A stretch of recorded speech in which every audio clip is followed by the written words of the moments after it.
কখনো কখনো চক্রান্তের সুর কিন্তু সুরে ভেসে আসে।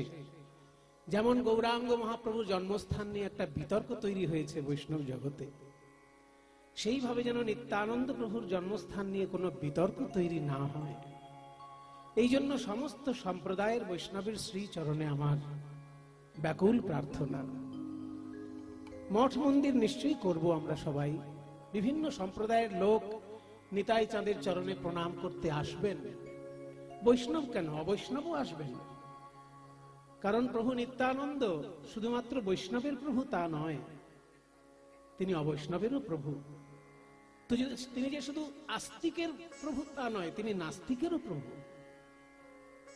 যেমন কোনো বাবা মা, তার যদি 4টে ছেলে হয়, একটা ছেলে নাস্তিক, একটা ছেলে আস্তিক, একটা ছেলে হাফ আস্তিক, কিছুটা মানে কিছুটা মানে না, এরকম যদি হয়, কিন্তু বাবা মাটা তো 3জনেরই।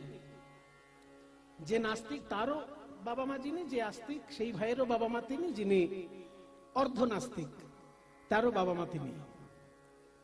তেমনি জগৎগুরু নিত্যানন্দ যেহেতু আমাদের জগৎ গুরু, তিনি আমাদের বাবা মার জায়গায়। কাজে যিনি ঈশ্বর মানেন তারও প্রভু নিত্যানন্দ, যিনি ঈশ্বর মানেন না তারও প্রভু নিত্যানন্দ। সেই জন্য তার যে জন্মস্থানের বিশুদ্ধতা এখানে রক্ষা হয়েছে, এটা কিন্তু বিরাট বড় একটা পাওনা আমাদের কাছে। সেটা যেন আমরা সযত্নে সেই পাওনাটাকে রক্ষা করতে পারি, সকলের কাছে আমার সেই বিনীত প্রার্থনা। প্রতি বছর আপনারা আসবেন, নিতাই চাঁদের চরণে প্রণাম জানাবেন। আমিও চেষ্টা করব যাতে তার চরণে অন্তত প্রণাম করতে আসার সৌভাগ্যটা আমার হয়। এটা তো ভাগ্য ছাড়া হয় না, সৌভাগ্য ছাড়া হবে না। আজকে আমরা সকলেই এখানে এসেছি তাঁর চরণে প্রণাম জানাতে। চৈতন্য মহাপ্রভুর থেকে অনেক বছর আগে তিনি এই ধরাধামে এসেছেন, 12 বছর আগে তিনি এই ধরাধামে এসেছেন। কিন্তু চৈতন্য মহাপ্রভুর ভাবধারার প্রচার প্রসার, বিশেষ করে বাংলার ঘরে ঘরে তার ভাবধারার প্রতিষ্ঠা, এ ব্যাপারে প্রভু নিত্যানন্দের আজীবন যে সংগ্রাম, সে সংগ্রামের কথা আজকে আমরা অনেকেই ভুলে গেছি। আপনারা দেখুন, কিছু বৈষ্ণব ভক্ত ছাড়া প্রভু নিত্যানন্দের জন্মদিন কি সাধারণত পালন করা হয়? সাধারণত করা হয় না। কিন্তু প্রভু নিত্যানন্দের এই যে জন্মদিন তার জন্মস্থানে পালিত হচ্ছে, এটা যে আমাদের কাছে কত বড় একটা প্রাপ্তি। আজকে চাণক্যের যদি জন্মদিন হয়, চাণক্যের জন্মস্থানে গিয়ে পালন করতে পারবেন না, কারণ চাণক্যের যেখানে জন্ম সেখানে এখন সবাই মুসলমান, শুধু কিছু মসজিদ আর কিছু নামাজ অনুরাগী ভক্ত মানুষ পাবেন, চাণক্যের নাম ঠিকানা সেখানে পাবেন না। অথচ চাণক্যের নীতিশাস্ত্র অনুসারে শত শত বছর ভারতবর্ষে শাসন হয়েছে, কিন্তু তার জন্মস্থানে যদি আপনি একটা প্রদীপ জ্বালাতে যান, এক থাপ্পড় খাবেন। আমাদের পরম সৌভাগ্য যে আজকে আমরা প্রভু নিত্যানন্দের শ্রী জন্মস্থানে প্রণাম করতে আসার সুযোগ পেয়েছি। এটা কত বড় একটা প্রাপ্তি আমাদের। নিতাই চাঁদ আমাদের কি দিলেন সেই সম্পর্কে দু একটি কথা বলেই আমি আমার লীলা কীর্তনে প্রবেশ করব।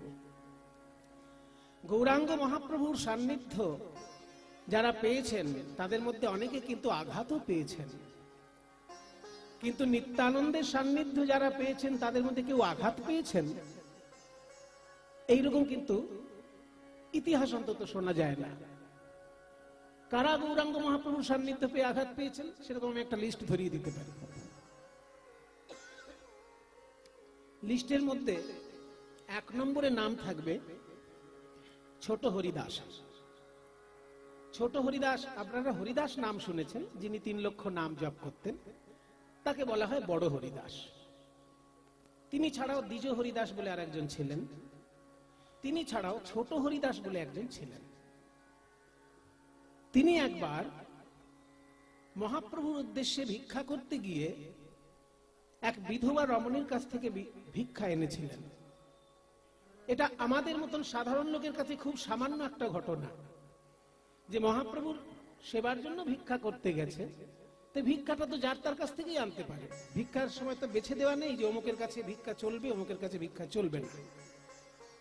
তাহলে বিধবা একজন রমণীর কাছ থেকে তিনি ভিক্ষা এনেছিলেন। সেই অপরাধে মহাপ্রভু ছেলেটির মুখ দর্শন করলেন না কোনোদিন। যে তুমি একজন বিধবা রমণী বলতে এখানে ইঙ্গিতটা একটু অন্যদিকে আছে। আপনারা যারা বিধবা মা আছেন এখানে দয়া করে আমাকে ক্ষমা করবেন। বিধবা মাত্রই কিন্তু এখানে অবজ্ঞা করা হচ্ছে তা কিন্তু নয়। যে বিধবার কাছ থেকে অন্ন ভিক্ষা করে আনা হয়েছিল তিনি ছিলেন যুবতী ধরনের, বৃদ্ধা বিধবা নয়। এক নম্বর, মহাপ্রভুর জন্য ভিক্ষা করতে হবে কোন একজন ব্রাহ্মণের ঘর থেকে। এটা ছিল তখনকার দিনের আইন, যে সন্ন্যাসীর ভিক্ষা ব্রাহ্মণের ঘরে হবে। কেন? ব্রাহ্মণ বড় জাত বলে নয়, আর কেউ প্রতিদিন ঈশ্বরের ধ্যান প্রণাম না করুক, ব্রাহ্মণ করবেই। এই জন্য অন্য জাতির লোকেরা যদি ঈশ্বরের ধ্যান প্রণাম নাও করে, অতটা কড়াকড়ি ছিল না সমাজে, কিন্তু ব্রাহ্মণ ত্রিসন্ধ্যা আহ্নিক করতে বাধ্য, এটা তার নিয়মাবলীর মধ্যে প্রথম কথা। কাজে যেহেতু 3 সন্ধ্যা সে ঈশ্বরের উপাসনা করছে, তার কাছ থেকে আনা অন্নটার মধ্যে ঈশ্বরের ভক্তি মেশানো থাকবে। সেই জন্য সেই অন্নতে মহাপ্রভুর ভোগ হবে। এটা ছিল তখনকার দিনের সন্ন্যাসীদের জন্য ইন জেনারেল একটা কড়াকড়ির নিয়ম। সেটা কিছু করার ছিল না, সমাজটাই ওই রকম ভাবে তৈরি ছিল। তারপরে ব্রাহ্মণের কাছ থেকে না এনে তিনি এনেছেন একজন বিধবা রমণীর কাছ থেকে, যে বিধবা যুবতী। যুবতী বিধবার কাছ থেকে আনার ক্ষেত্রে দুটো ভয় আছে।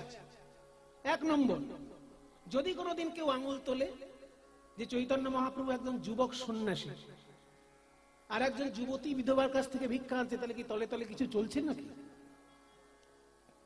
কারণ শয়তান লোকের তো অভাব নেই পৃথিবীতে, শয়তান লোক সারা জীবনই ছিল, এখনো আছে। কাজে মহাপ্রভু যুবক, যে বিধবা রমণীর কাছ থেকে এনেছে সেও যুবতী, তাহলে কি তলে তলে কিছু একটা ব্যাপার আছে নাকি, যে ওইখান থেকে ভিক্ষা এনে নাকি খাওয়ানো হচ্ছে? মহাপ্রভুর উপরে আসতে পারে আচর, এটা একটা দিক।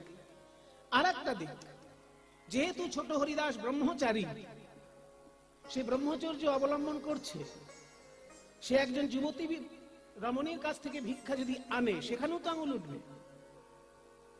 যে একজন বিধবা রমণীর রাষ্ট্রে যুবতী, তার কাছ থেকে ভিক্ষা আনছে, মানেটা কি? তাহলে কি হরিদাসের কিছু একটা গন্ডগোল চলছে এখানে? কোন দিকেই যাতে আঙুল না ওঠে, সেই জন্য মহাপ্রভুর রাগ, যে আমার জন্য ভিক্ষা আনবে, তুমি এই দিকগুলো চিন্তা করবে না কেন? তুমি তো আমার ভক্ত, এমন কাজ তুমি কেন করবে যে আমার দিকেও আঙুল উঠতে পারে, আবার তোমার দিকেও আঙুল উঠতে পারে?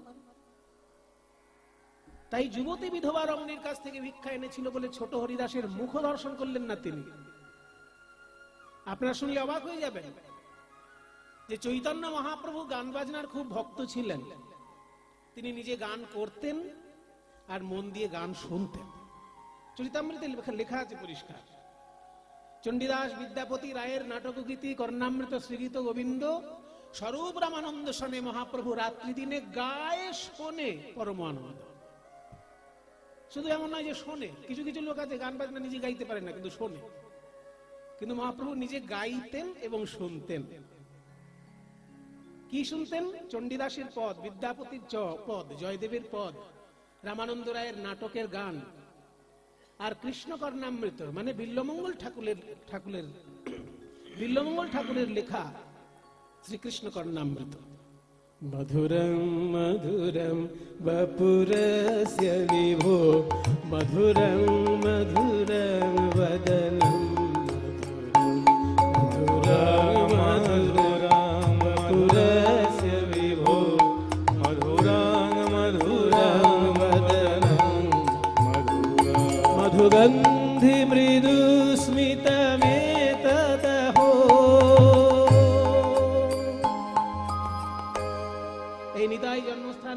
বাইরেই একটা ছোট্ট টেবিলের উপর গ্রন্থ বিক্রি হচ্ছিল সারাদিন, জানি না কালকে বিক্রি হবে কিনা। ওইখানে কিন্তু আমি দেখেছি গ্রন্থটা আছে, শ্রীকৃষ্ণ কর্ণামৃত আছে ওইখানে, এরকম মোটা বই। তাতে কৃষ্ণ কর্ণামৃতের সব শ্লোক আছে, 3 জন গোস্বামীপাদের টিকা রয়েছে, তার মধ্যে কৃষ্ণদাস কবিরাজেরও টিকা আছে। যে কৃষ্ণদাস কবিরাজ চৈতন্য চরিতামৃতের জন্য সকলের কাছে বিখ্যাত, তিনি এই কর্ণামৃতের টিকা লিখেছেন, সেটাও ওখানে আছে। আবার বাংলা পদাবলীতে তার অনুবাদ করেছিলেন যদুনন্দন, সেটাও আছে ওখানে। আমরা জানি না বিষয়গুলো, আমরা জানি না বলে খোঁজ খবর নিতে পারি না। মহাপ্রভু ভালোবাসতেন এই গান, যে গানটা আমি শোনাচ্ছি, সংস্কৃত শ্লোক, দক্ষিণ ভারতের ভক্ত বিল্লমঙ্গলের লেখা। মধুরাং মধুরাং বাপুরস্য বিভো, মধুরাং মধুরাং বদনং মধুরম, মধুগন্ধি মৃদু স্মিতমেতদহ। মধুগন্ধি মৃদু স্মিতমেতদহ, মধুগন্ধি মৃদু স্মিতমেতদহ, মধুগন্ধি মৃদু স্মিতমেতদহ, মধুগন্ধি মৃদু স্মিতমেতদহ। মধুরং মধুরং মধুরং মধুরং মধুরং মধুরং মধুরং মধুরং মধুরং वपुरस्य विभो, मधुरं मधुरं वदनं मधुरं, मधुगन्धि मृदु स्मितमेतदहो, मधुगन्धि मृदु स्मितमेतदहो। मधुरं मधुरं मधुरं मधुरं মধুরং মধুরং মধুরং মধুরং। সংস্কৃত গান গেয়ে গেলাম, কেউ বুঝলো কেউ বুঝলো না, ওই জন্য মানেটা একটুখানি বলে দিই। মধুরাং মধুরাং বপুরস্য বিভো, তার মানে আমার প্রভুর শ্রী অঙ্গটি মধুর মধুর, দুবার মধুর বলা হলো। শ্রীকৃষ্ণের শ্রী অঙ্গ মধুর মধুর, দুবার মধুর কেন বলা হলো? বলছে যার নামেই এত মধু যে মানুষকে ঘরের সুখ ছাড়িয়ে পথে নামিয়ে আনে, তার শ্রী অঙ্গ তাহলে কত মধুর। এই যে আপনারা কৃষ্ণ নামের টানে ঘরের সুখ ছেড়ে পথে নেমে আসেন, তাহলে যার নামে এত মধু যে ঘরের সুখ ভুলে গিয়ে মানুষ পথে পথে ঘুরে বেড়ায়, সেই শ্রীকৃষ্ণের অঙ্গের ক্ষেত্রে কি একবার মধুর বললে হবে? ওই জন্য দুবার মধুর। মধুরং মধুরং বপু, বপু মানে দেহ, অস্য বিভো এই প্রভুর। তারপর বলা হলো বদনটি তাহলে দুবার মধুর বললেও হবে না, 3 বার মধুর বলতে হবে। মধুরং মধুরং বদনং মধুরম, বদন শব্দটির আগে 2 বার মধু বলা হলো, পরে আরেকবার মধুর বলা। শ্রী অঙ্গের মধ্যে সব থেকে ভালো জায়গাটা তো বদন, কারণ বদনের মধ্যে নয়ন আছে, বদনের মধ্যে অধর আছে, বদনের মধ্যে আরো অনেক কিছু আছে, বাঁশির সুর আছে। তাহলে বদনটার ক্ষেত্রে 2 বার মধুর বলেও আশা মিটছে না, ওই জন্য 3 বার মধুরম। 2 বার আগে বলছে, 1 বার বদনটার পরে বলছে। মধুরং মধুরং বদনং মধুরম। তারপর আবার বললো বদনের মধ্যে আরো বেশি মিষ্টি জায়গা হচ্ছে অধর, কারণ ওখানে হাসি আছে, ওখানে অধর অমৃত আছে, তার সঙ্গে বংশী গানামৃত আছে। 3 রকমের অমৃত একটা জায়গায়। গোবিন্দের অধরটায়, অধর মানে নিচের ঠোঁট, অধর মানে নিচের ঠোঁট, ওষ্ঠ মানে উপরের ঠোঁট। তাহলে গোবিন্দের অধরে 3টে জিনিস পাওয়া যাচ্ছে, হাসি অমৃত, বাঁশির অমৃত এবং অধরা অমৃত, চুম্বক। এই 3 রকমের অমৃত যেখানে পাওয়া যাচ্ছে, সেটা তো একবার বললে হবে না, ওই জন্য সেখানে 4 বার মধুর বলা হলো। মধু গ্রন্থি মৃদু স্মিতম এতদহ, মানে মধু গন্ধযুক্ত এত সুন্দর স্মিত, স্মিত মানে মুচকি হাসি। গোবিন্দের এই মুচকি হাসিটা এত মধুর যে সেখানে 4 বার মধুর বলছি, মধুরং মধুরং মধুরং মধুরং। এই এত সুন্দর শ্লোকটি লিখেছেন কৃষ্ণকর্ণামৃত গ্রন্থে বিল্লমঙ্গল ঠাকুর। তাই মহাপ্রভু এইসব গাইতেন এবং শুনতেন। আর গানের গলা খুব ভালো ছিল ওই ছোট হরিদাসের, একদম মধু ঝরা গলা। কিন্তু তার একটাই অপরাধ, সে মহাপ্রভুর সেবার জন্য অন্ন ভিক্ষা করে এনেছে একজন যুবতী বিধবার কাছ থেকে। কেন আনবে? সে কেন ভেবে দেখবে না যে এখানে আঙুল তুলতে পারে সমাজের লোক? তার নিজের দিকেও আঙুল উঠতে পারে, মহাপ্রভুর উপরেও আঙুল উঠতে পারে। তাই মহাপ্রভু ছেলেটির মুখদর্শন বন্ধ করে দিলেন। ছোট হরিদাস স্বরূপ দামোদরের চরণ ধরে কাঁদছে, রামানন্দের চরণ ধরে কাঁদছে, সার্বভৌম ভট্টাচার্যের চরণ ধরে কাঁদছে, যারা যারা মহাপ্রভুর আশেপাশে থাকেন সকলের চরণ ধরে কাঁদছেন যে একবার আমার সঙ্গে দেখা করার ব্যবস্থা করুন। মহাপ্রভু কঠোর, না মুখ দেখবো না বলেছি যখন, আমি আর দেখবো না। শেষে ছেলেটি কি করলো জানেন? মনের দুঃখে প্রয়াগে চলে গেল। প্রয়াগে গিয়ে গঙ্গা যমুনা সরস্বতী তিনটে নদীর যে মিলনস্থল, সেই জায়গাটাকে বলে ত্রিবেণী সঙ্গম। এখন যমুনা নদী আছে, গঙ্গা আছে, কিন্তু সরস্বতীটা দেখতে পাওয়া যায় না, ওটা যমুনার সঙ্গে মিশে বইছে বলে বলা হয়। কাজে গঙ্গা যমুনা সরস্বতীর যে মিলনস্থল সেটা হচ্ছে ত্রিবেণী প্রয়াগ। ওইখানে প্রাণত্যাগ করলো হরিদাস। শুনেছে ওইখানে প্রাণত্যাগ করলে মুক্তি ঘটে যায়, তারা জন্ম হয় না। এইটা শুনে সে ওইখানে প্রাণত্যাগ করলো। কেন না, যে দেহ মহাপ্রভু দেখতে চাইছেন না সেই দেহ যেন পৃথিবীতে আর না জন্মায়। এই মনের দুঃখে সে প্রয়াগে গিয়ে ডুবে গিয়ে আত্মহত্যা করলো জলের মধ্যে।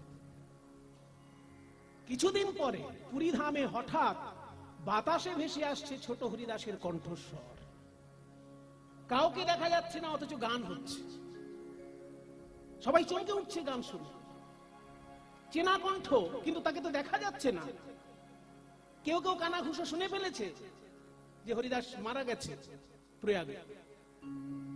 একদিন মহাপ্রভুর কানে কথাটা তুললো কেউ একজন। স্বরূপ দামোদর বলছে যে একটা কণ্ঠস্বর শোনা যাচ্ছে আশেপাশে, ছোট হরিদাসের মতো লাগছে। কি হয়েছে, ব্যাপারটা কি হয়েছে? শুনেছি ও নাকি আত্মহত্যা করেছে। আসলে আত্মহত্যা করার পর সে প্রেতাত্মা হয়ে এসে মহাপ্রভুকে গান শোনাচ্ছে। কারণ মহাপ্রভু মুখ দর্শন করবেন না বলেছেন, কিন্তু তার কণ্ঠে কীর্তন শুনবেন না এটা তো বলেনি। কি ভক্তি চিন্তা করুন মহাপ্রভুর পার্শ্বদের। মহাপ্রভু বলছেন মুখ দর্শন করবো না, তাহলে প্রেত হয়ে গেলে তার তো মুখ দেখা যাবে না, সে তো বাতাসের সঙ্গে মিশে যাবে। সেই জন্য প্রেতাত্মা হয়ে দেহ ত্যাগ করে দেহহীন হয়ে সে এসে গান শোনাচ্ছে। একদিনকে স্বরূপ দামোদর বলল, নিমাই তুমি মুখ দর্শন করনি বলে শুনেছি ছোট হরিদাস নাকি আত্মহত্যা করেছে প্রয়াগে। মহাপ্রভু এতখানি কঠোরতা অবলম্বন করলেন, তখনও তিনি বলছেন যে স্বকর্ম ফলভুক পুমান, মানুষ যা কর্ম করবে সে তার ফল পাবে। তখনও মহাপ্রভু বলছেন, নরম হচ্ছেন না, বলছে মানুষ যা কর্ম করবে সে তার ফল পাবে। দুঃখ করে বললেন না যে ছোট হরিদাস যদি 10 বছর পরে আসতে আমি তার মুখটা দেখতাম, বললেন না। তিনি কিন্তু বললেন মানুষকে নিজে কর্মফল ভোগ করতে হবে। তাহলে দেখা গেল যে সমাজ সংস্কারের নিয়ম রক্ষার জন্য ভক্তি জগতের যাতে প্রবঞ্চনা প্রতারণা প্রবেশ না করে সেই জন্য তিনি কঠোর দৃষ্টি দিয়েছিলেন। ছোট হরিদাসের মুখ দর্শন করলেন না। কিন্তু নিত্যানন্দ প্রভুর পার্শ্বদের মধ্যে এমন কিন্তু শোনা যায় না যে এইরকম ভয়ঙ্কর কষ্ট কেউ তার কাছ থেকে পেয়েছে। নিতাই বড় গৌর ছোট, এ যুক্তি আমি দাঁড় করাতে চাইছি না। আমি দাঁড় করাতে চাইছি যেটা, যে গৌরাঙ্গ মহাপ্রভু কোন কোন ক্ষেত্রে এত কঠোর হয়েছেন যে সাধারণ মানুষের কাছে সেটা মেনে নেওয়া বড় কঠিন। কিন্তু নিতাই চাঁদ সমস্ত ক্ষেত্রেই উদারতা প্রকাশ করেছেন। তিনি কি কঠোর হননি? যেখানে প্রয়োজন হয়েছে তিনিও কঠোর হয়েছেন, কিন্তু এতখানি কঠোরতা দেখা যায়নি। যে ভালোবাসার মানুষের প্রতিও তিনি যে এইরকম কঠোর আচরণ করেছেন এমন দেখা যায় না। নিত্যানন্দের শাস্তি অন্য ধরনের। রঘুনাথ দাস সরাসরি গৌরাঙ্গ পেয়েছিল, নিতাই চাঁদ একদিন তাকে শাস্তি দিলেন যে আমার মাধ্যমে তুই গৌরাঙ্গ কৃপা না পেয়ে গৌরাঙ্গের কাছে সরাসরি কৃপা পাচ্ছিস, তুই তো চোর। গৌর আমার সম্পদ, আমি যাকে দেব সে পাবে, তুই আমার কাছে না এসে, আমি এইখানে বাস করছি খড়দহে, পানিহাটি, খড়দহ এই এলাকায় তখন নিত্যানন্দ প্রভু থাকতেন। আমি এখানে থাকছি আর তুই সপ্তগ্রামের ছেলে, একবার এসে আমার সঙ্গে দেখা করতে পারিস না? সপ্তগ্রাম থেকে পানিহাটি খড়দহ কতটুকু? একটা নৌকা করলেই চলে আসা যায় 1 ঘন্টার মধ্যে। তোকে আমি শাস্তি দেব। কি শাস্তি দেবেন প্রভু? এই যে যত বৈষ্ণব এখানে এসেছেন, শত শত হাজার হাজার বৈষ্ণব এসেছেন, তুই সকলকে চিড়ে দই সন্দেশ প্রসাদ খাও, সকলকে প্রসাদ পাওয়াবে। তাহলে দেখুন, এর থেকে বড় আনন্দের শাস্তি আর হয়? মহাপ্রভুর শাস্তি কি হলো? মুখ দর্শন করবো না, করবো না মানে করবোই না। আর নিতাই চাঁদের শাস্তি কি হলো? যে তোর বাবার জমিদারি টাকা আছে, আর এখানে দেখ গরিব বৈষ্ণব খেতে পাচ্ছে না, ওই জমিদারির টাকা নিয়ে আয়, এই গরিব বৈষ্ণবদের মুখে প্রসাদ তুলে দে। সেদিনকে রঘুনাথ দাস গোস্বামী ওই জমিদারির হাজার হাজার টাকা খরচা করে বিরাট বড় দধিচিড়ার উৎসব করেছিলেন। এখনো সেই দধিচিড়ার উৎসব হচ্ছে গঙ্গার ধারে পানিহাটিতে। তো নিত্যানন্দ প্রভুর শাস্তি এই ধরনের, আত্মহত্যা করার মতন শাস্তি নয়। কিন্তু গৌরাঙ্গ মহাপ্রভুর শাস্তিতে আমরা দেখলাম আত্মহত্যা করতে হলো। তাই আমাদের বড় ভাগ্য যে আমরা নিতাই চাঁদের চরণে প্রণাম করতে আসতে পারছি। সবাই মিলে একবার প্রাণ ভরে বলুন, নিতাই চাঁদ কি, নিতাই চাঁদ কি, নিতাই চাঁদ কি।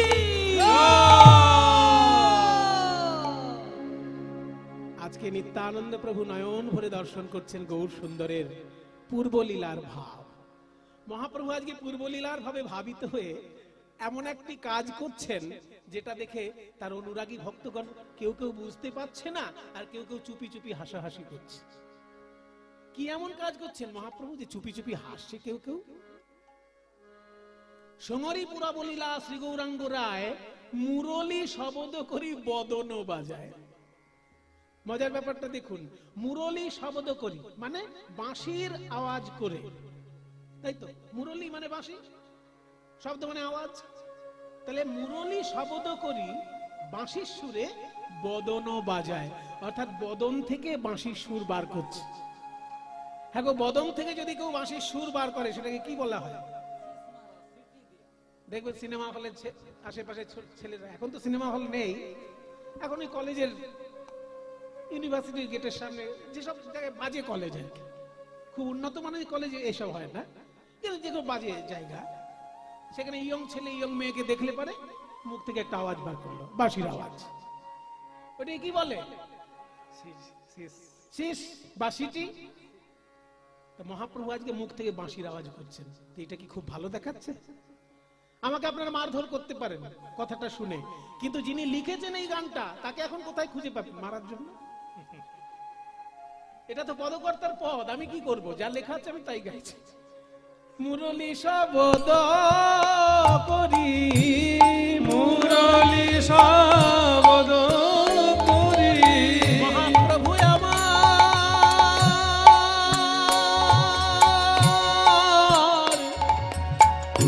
প্রভু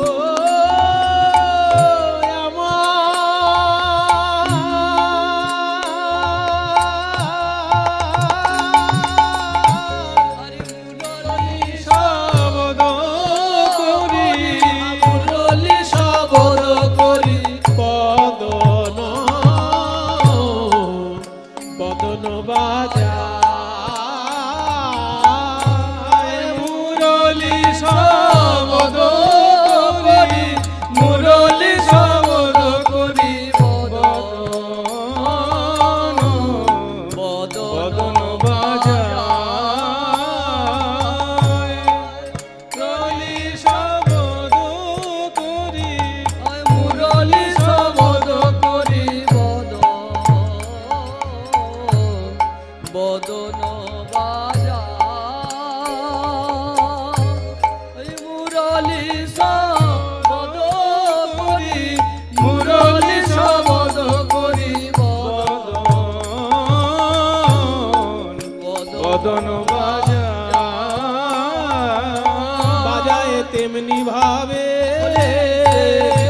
পঞ্চম সুরে ব্রজে যেমন বাজাইত মধুর পঞ্চম সুরে ব্রজে যেমন বাজাইত মধুর পঞ্চম সুরে ব্রজে যেমন বাজাইত মধুর পঞ্চম সুরে ব্রজে যেমন বাজাইত মধুর পঞ্চম সুরে ব্রজে যেমন বাজাইত মধুর পঞ্চম সুরে এমনি ভাবে মুরলি শব্দ করি মুরলি শব্দ করি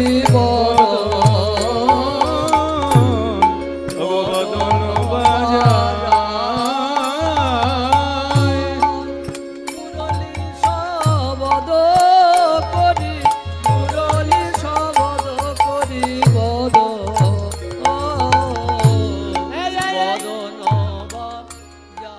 ও গরিদাস, ও গদাধর, কি শুনছি গো? আমাদের নিমাই তো পণ্ডিত মানুষ, পণ্ডিত মানুষ ওই সাধারণ ছেলেপিলের মতন কাজ করছে যে। সাধারণ ছেলেপিলেরা মুখ দিয়ে বাঁশি বাজায়, কিন্তু পণ্ডিত মানুষের মুখ দিয়ে বাঁশি। কিন্তু মহাপ্রভুর মুখে যে বাঁশির সুর বাজছে, কোন সুর? সাধারণ ছেলেপিলের মতো সুর নয়।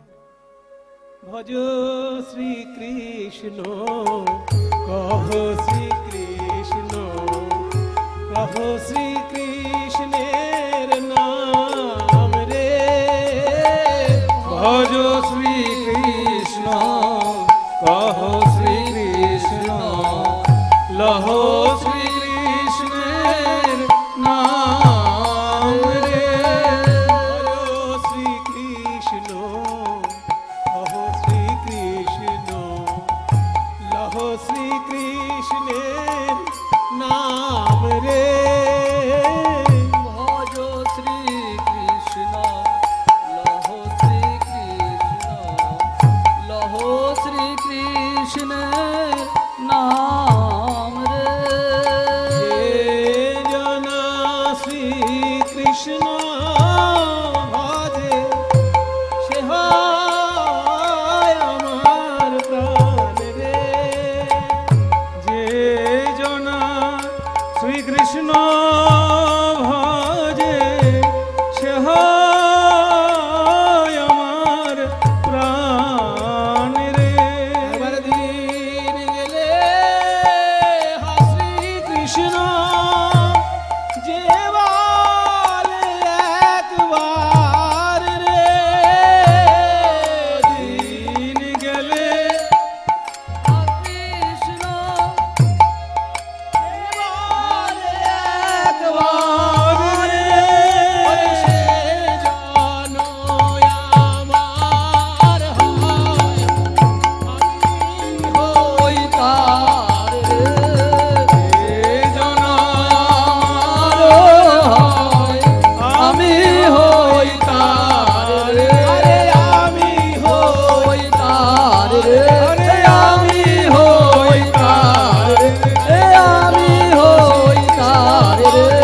আমি হই তার রে, আমি হই তার রে। ভজ শ্রীকৃষ্ণ। কে কৃষ্ণ এমন মধুর সুরে কে বাঁশি বাজায়?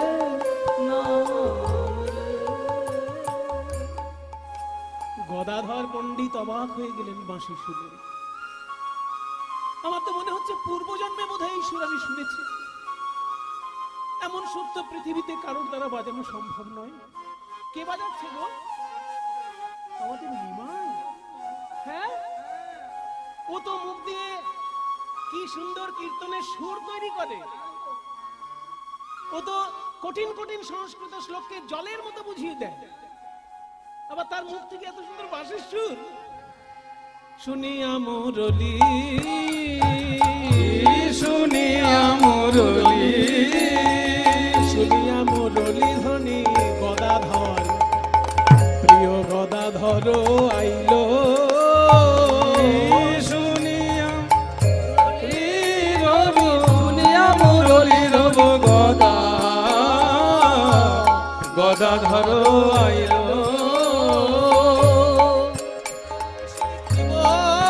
বলি মুরলি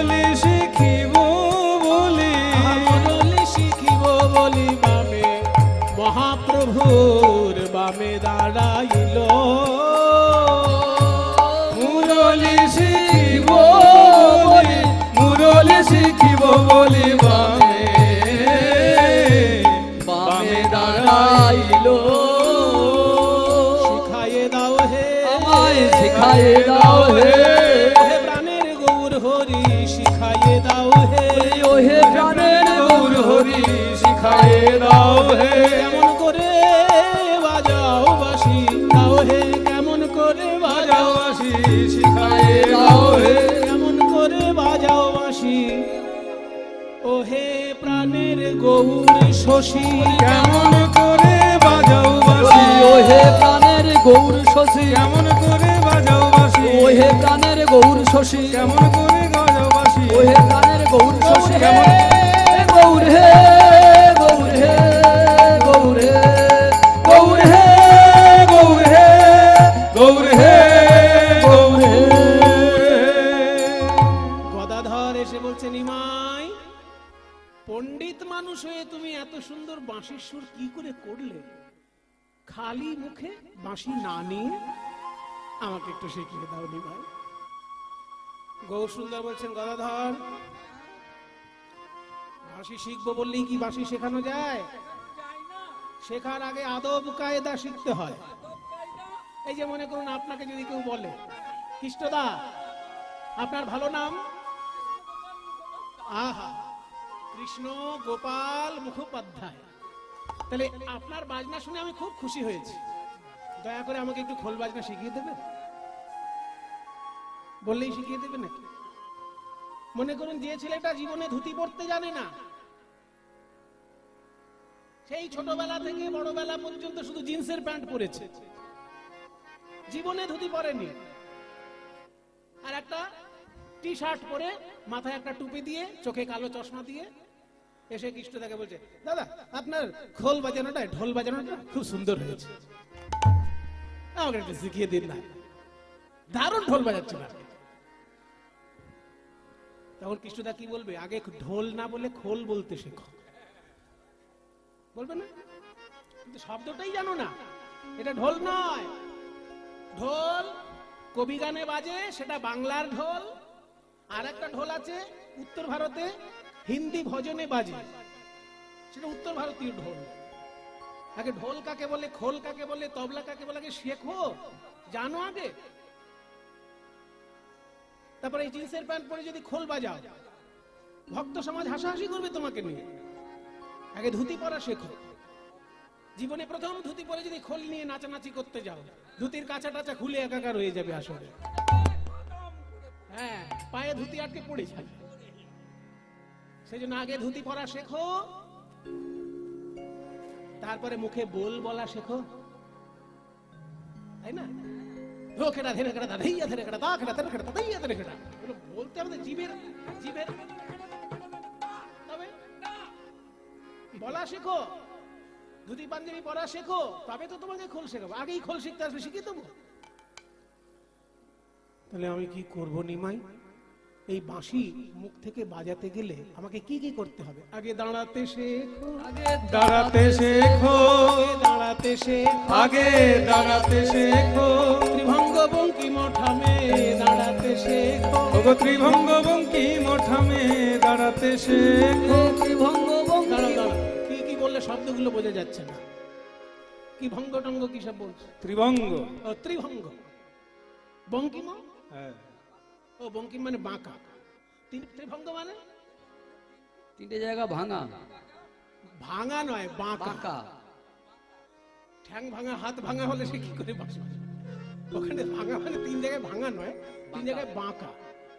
দেখো শোনো, ভালো করে বুঝে না, বাঁশি বাজাতে গেলে কোথাও তোমাকে হেলান দিয়ে দাঁড়াতে হবে। যেমন শ্রীকৃষ্ণ কদম গাছে হেলান দিয়ে দাঁড়াতেন। তো কদম গাছে কেন হেলান দিতেন? তার কি কোমরে জোর নেই? সেজন্য নয়, হেলান দিলে পরে শরীরের ভার আর নিজেকে বহন করতে হয় না, পুরো বুকের ভিতরের বাতাসটা বাঁশিতে দিয়ে মন দিয়ে বাঁশি বাজানো যায়। বুঝতে পেরেছ? ওই জন্য গোবিন্দ গাছে হেলান দিয়ে বাঁশি বাজায়। তাহলে তোমাকে হেলান দিতে গেলে তিন জায়গায় বাঁকা করতে হবে। প্রথমে চরণ বাঁকা এক, তারপর কোমর বাঁকা, তারপর ঘাড় বাঁকা, এইবার বাঁশি। তিনটে জায়গায় বাঁকা করে তুমি হেলান দেবার মতো আগে শেখো, শরীরের ভার গাছের উপর দিয়ে দাও, মন খুলে বাঁশি বাজাও। আগে দাঁড়াতে শেখো, আগে দাঁড়াতে শেখো, ত্রিভঙ্গ বঙ্কিম ঠামে দাঁড়াতে শেখো, ওগো ত্রিভঙ্গ বঙ্কিম ঠামে দাঁড়াতে শেখো। বুঝলাম বুঝলাম। আর একটা কি, তারপর চাইতে শেখো, চাইতে শেখো। কার কাছে কি চাইবো? মানে না না, কারোর কাছে কিছু চাইতে হবে না, চোখে চোখ দিয়ে তাকাতে শেখো। কিভাবে তাকাতে হয় সেটা শিখতে হবে। আগে তাকাতে শেখো, আগে তাকাতে শেখো, আর নয়নে মৃদু হেসে তাকাতে শেখো, আর নয়নে মৃদু হেসে তাকাতে শেখো, আর নয়নে মৃদু হেসে তাকাতে শেখো, আর নয়নে মৃদু হেসে, আর নয়নে, আর নয়নে মৃদু হেসে।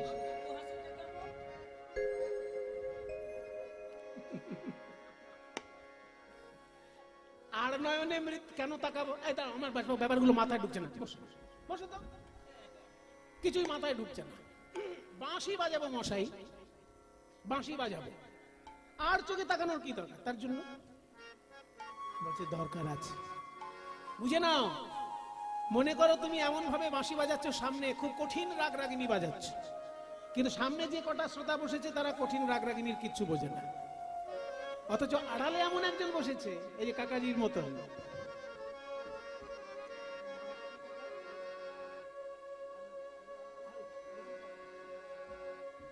আমাদের শ্রদ্ধেয় হারু কাকু কত বছর ধরে যে কীর্তনের সেবা করছেন, হারমোনিয়াম বাজিয়ে গান গেয়ে, মানে আমাদের আগের প্রজন্মের সঙ্গে উনি বাজিয়েছেন। এখন আমাকে খুব ছোট থেকে দেখছেন গান গাইতে। হ্যাঁ, খুব সুন্দর বাজাচ্ছে, দেখুন কি সুন্দর হারমোনিয়াম বাজাচ্ছে। একটু দাও গো, সাউন্ড দাও।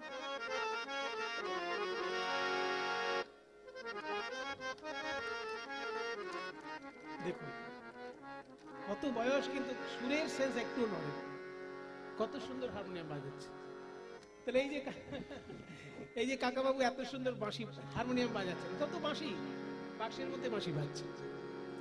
তাহলে তা ওনাকে কি তার জন্য আর চোখে তাকানো শিখতে হবে? হ্যাঁ শিখতে হবে। কেন শিখতে হবে? না, সামনের যে শ্রোতা সে হয়তো রাগ রাগিনী বুঝছে না, কিন্তু আড়ালে যে লোকটা বসেছে, বাঁদিকে যে বসেছে, সে হয়তো রাগ রাগিনী ভালো বুঝছে। তখন হারমোনিয়াম নিয়ে যদি উনি এইরকম ঘুরে যান, তাহলে সামনের শ্রোতাগুলোকে অসম্মান করা হলো কিনা? হারমোনিয়াম হারমোনিয়ামের জায়গায় থাকবে, ওনার শরীর সোজা থাকবে, কিন্তু আর চোখে সেই শ্রোতার সঙ্গে ভাবের আদান প্রদান হবে।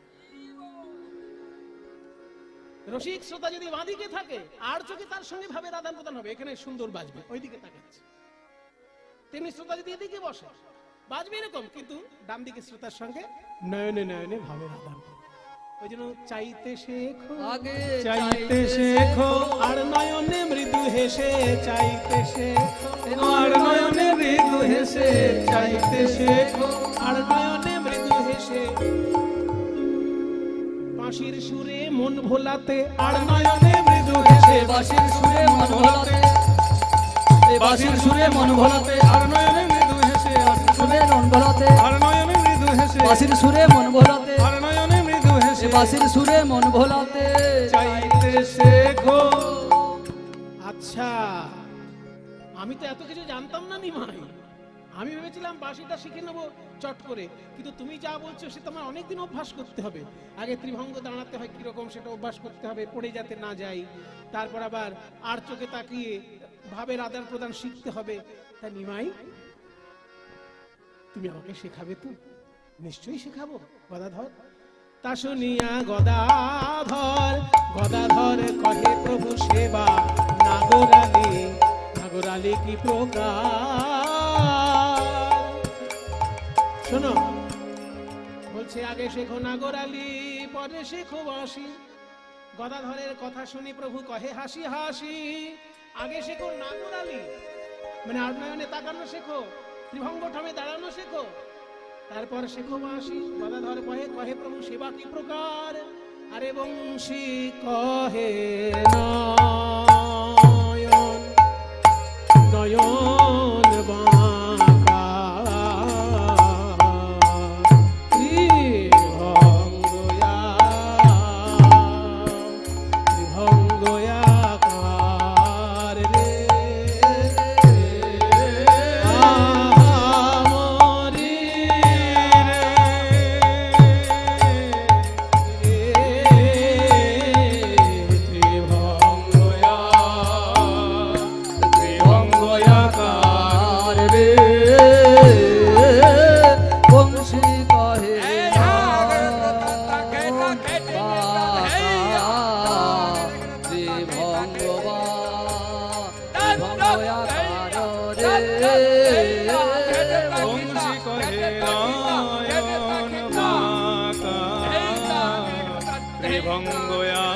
ত্রিভঙ্গয়াকার হে বংশী কহে নয়ন বাঁকা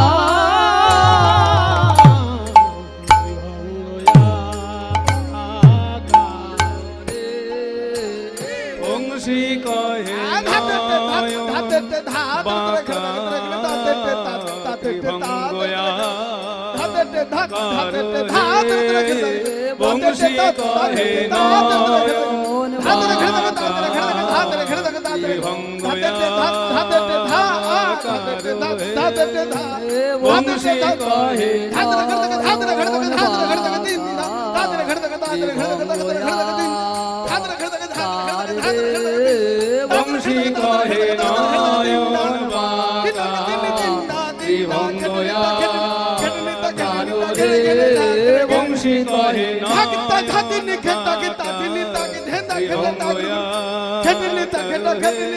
বংশী কহে নয়ন বাঁকা ত্রিভঙ্গয়া বংশী কহে নয়ন বাঁকা বংশী কহে নয়ন বাঁকা ত্রিভঙ্গয়া বংশী কহে নয়ন বাঁকা বংশী কহে নয়ন বাঁকা ত্রিভঙ্গয়া বংশী কহে নয়ন বাঁকা আকার রে বংশী কহে নয়ন বাঁকা ত্রিভঙ্গয়া কার রে বংশী কহে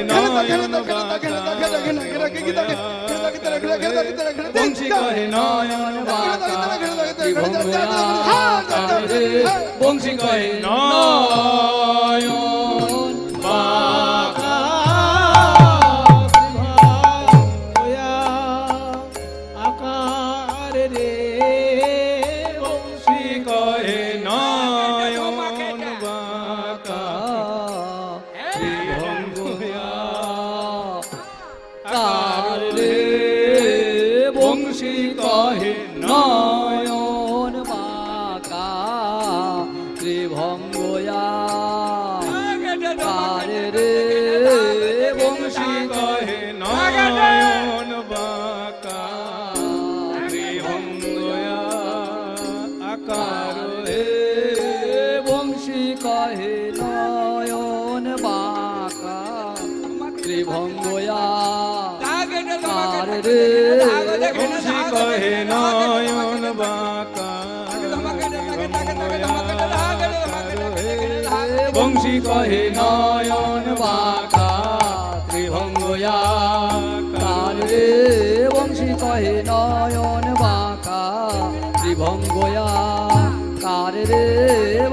কহে নয়ন বাঁকা ত্রিভঙ্গয়া বংশী কহে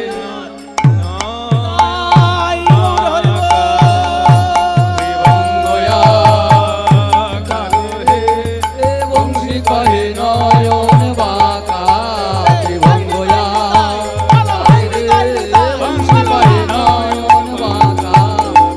কার রে বংশী কহে নয়ন বাঁকা ত্রিভঙ্গয়া কার রে বংশী কহে নয়ন বাঁকা ত্রিভঙ্গয়া কার রে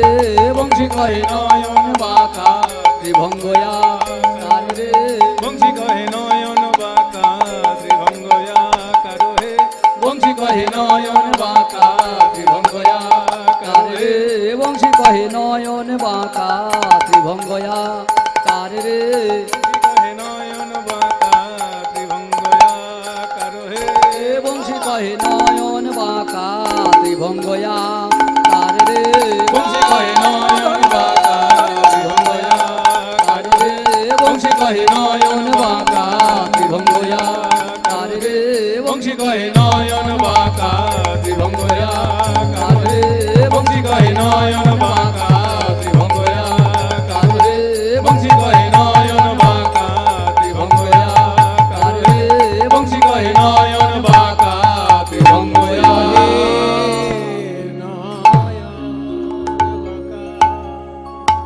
জয় নিতাই। তাহলে আমরা কি শুনলাম মহাপ্রভুর বর্ণনায়? যে মহাপ্রভু মুখ দিয়ে বাঁশির সুর বার করছেন আর গদাধর তাই শিখতে এসেছে। ঠিক ব্যাপারটা আপনারা বৃন্দাবনে একবার চিন্তা করুন। গৌরাঙ্গ মহাপ্রভু হচ্ছেন শ্রীকৃষ্ণ, আর গদাধর হচ্ছেন শ্রীমতী রাধারানী। শ্রীকৃষ্ণের বাঁশি শুনে রাধারানী তার কাছে বাঁশি শিখতে আসবেন। এই প্রসঙ্গটিকে বলা হয় বংশী শিক্ষা। চলো আমরা বৃন্দাবনে গিয়ে সেই বংশী শিক্ষা, কেমন করে রাধারানী বাঁশি শিখলেন গোবিন্দের কাছে, সেটা আমরা শ্রবণ করব। একবার চল রে আমার মন যমুনা কিনারে, শ্রীধাম বৃন্দাবন। একবার চল রে আমার মন, ও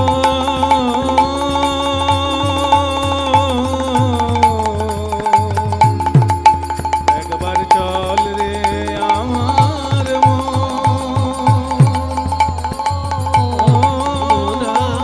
কিনারে শ্রীধাম বৃন্দাবন। একবার শ্যাম কুণ্ড রাধা কুণ্ড, শ্যাম কুণ্ড রাধা কুণ্ড, শ্যাম গিরিধারী শ্যাম নয়নাভিরা, গিরিধারী শ্যাম নয়নাভিরা, শ্যাম কুণ্ড রাধা কুণ্ড, শ্যাম কুণ্ড রাধা কুণ্ড, দেখবি রাধা মদন মোহন, রাধা মদন মোহন, দেখবি মদন মোহন, দেখবি মদন মোহন, যমুনা শ্রীধাম বৃন্দাবন। একবার চল রে আমার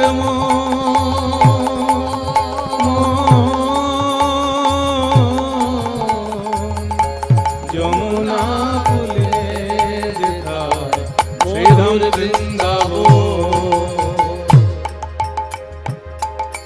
সেথায় যাবে প্রাণ জুড়াবে, প্রাণ জুড়াবে।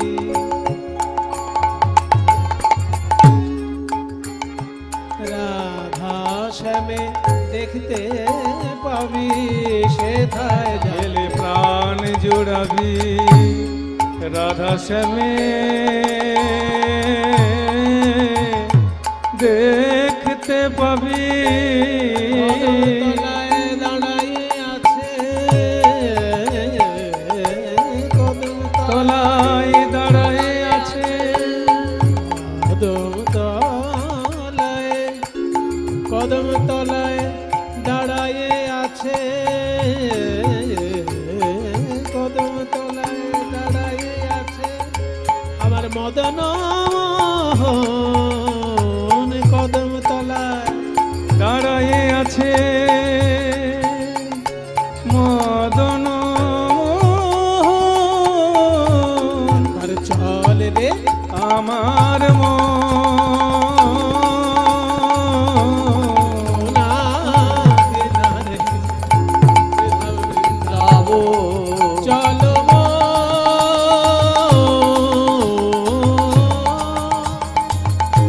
চলো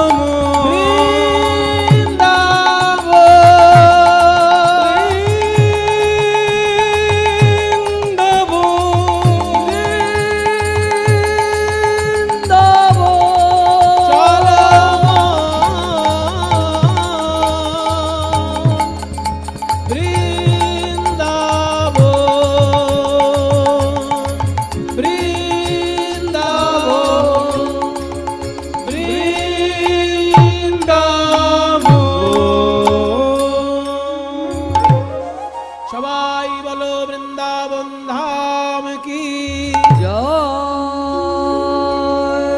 রাধা রানী কি, জয় নিতাই চাঁদ কি, জয় গোস্বামী বৃন্দ কি, জয় শ্রী জীব শরণ দাস মহারাজ কি, জয় আশ্রমের অধ্যক্ষ শ্রী নরোত্তম দাস মহাশয় কি, জয় নিজ নিজ শ্রী গুরু মহারাজ কি জয়